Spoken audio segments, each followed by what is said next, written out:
தன்னோட பேத்தி வயசு இருக்கிற ஒரு சிறுமிகிட்ட பார்த்தீங்கன்னா, ஒரு பழந்தோப்புல வச்சு பார்த்தீங்கன்னா, ஒரு காம பிசாசு பார்த்தீங்கன்னா, பாலியல் வன்கொடுமை பண்ணியிருக்கான். அங்க என்ன நடந்துச்சுன்னு தெளிவாவே பார்த்துரலாம். ஆந்திரா மாநிலத்தில காக்கிநாடா மாவட்டத்தில இருக்கிற ஒரு அரசு பள்ளியில பார்த்தீங்கன்னா, இந்த சிறுமி படிச்சுட்டு வந்திருக்காங்க. இவங்களோட வயசு பார்த்தீங்கன்னா 13, அதாவது 8வது படிச்சிருக்காங்க. கடந்த மாதம் அக்டோபர் 21ஆம் பார்த்தீங்கன்னா, இந்த நாராயணாவ் அப்படிங்கிற இந்த ஒரு காம பிசாசு பார்த்தீங்கன்னா, நேரா போயிட்டு அந்த குழந்தைக்கு உடம்பு சரியில்ல. அந்த பெண்ணுக்கு உடம்பு சரியில்ல. நாங்க ஹாஸ்பிட்டல் அழைச்சிட்டு போனோம் அப்படின்னு சொல்லியிருக்காரு. அந்த சிறுமியும் பார்த்தீங்கன்னா, நாராயணாவும் நல்லா அவரோட தெரிஞ்சவர், நல்ல பழக்கங்கிறனால அவங்களோட போயிருக்காங்க. இதனால பெரிய விஷயம் எடுத்துக்காங்க. ஸ்கூலும் அனுப்பி வச்சுருக்காங்க. ஆனால் அந்த பொறுக்கி என்ன பண்ணியிருக்கான்னு பார்த்தீங்கன்னா, எதையும் பற்றி கவலைப்படாமல் அந்த பழந்தோப்புல வச்சுட்டு போயிட்டு பார்த்தீங்கன்னா, அந்த பொண்ணை ட்ரெஸ்லாம் ரிமூவ் பண்ண சொல்லிவிட்டு அந்தமாரி பண்ணிகிட்டு இருக்கிற டைம் பார்த்தீங்கன்னா, அந்த பழந்தோப்போட ஓனர் பார்த்தீங்கன்னா அந்த இடத்துக்கு வந்திருக்காரு. அப்போ பார்த்தீங்கன்னா, இவன் கொஞ்சம் கூட பயப்படாமல் உன்னால் முடிஞ்சதை பண்ணீங்க. எனக்கு எந்த பயமும் இல்லை அப்படின்ட்டு ரொம்ப தைரியமாக பேசிகிட்டு இருக்காரு.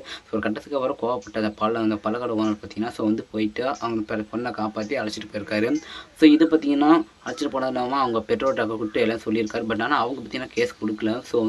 இது பார்த்தீங்கன்னா இந்த பழ மரத்தோட ஓனர் பார்த்தீங்கன்னா என்ன பண்ணியிருக்காருன்னா, இந்த எடுத்த வீடியோ பார்த்தீங்கன்னா அப்படியே வந்து ஒரு இணையதளத்தில் வந்து பகிர்வு பண்ணியிருக்காரு. இது நல்லா பயங்கர வைரலாக இருக்குது. இதை பார்த்த காவல்துறை அதிகாரி பார்த்தீங்கன்னா, யாரும் கேஸு கொடுக்கலாம் என்ன, நம்ம இதையே வந்து ஒரு ஆர்குமெண்ட்டாக வச்சு பண்ணிடலாமே அப்படின்னு ஒரு முடிவு எடுத்து என்ன பண்ணியிருக்காங்கன்னா, பார்த்தீங்கன்னா கேஸ் வழக்கு பதிவு பண்ணி அவரை பிடிச்சிட்டு போகிறாங்க. அப்போ பார்த்தீங்கன்னா இந்த நாராயணாவ் என்ன பண்ணியிருக்காருன்னு பார்த்தீங்கன்னா, என்னால் முடியல, எனக்கு வந்து மோஷன் போகணும் அப்படின்னு சொல்லிட்டு பார்த்தீங்கன்னா, வண்டியை விட்டு இறங்கி நேராக பக்கத்தில் இருந்த ஏரியில் உளுந்து குதிச்சிட்டாரு.